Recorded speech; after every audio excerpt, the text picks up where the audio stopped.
How to change the appearance of the status bar notification icons that appear to the top left, whether they show or don't show.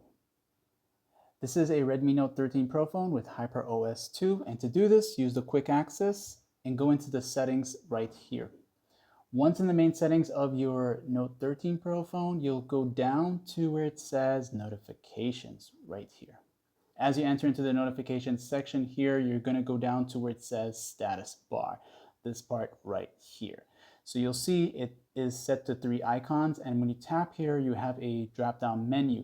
So basically, if you have it set to 3 icons, you'll see 3 at most. If you have it set to 1 icon right there, you'll notice that now only 1 show and a few dots to the top left.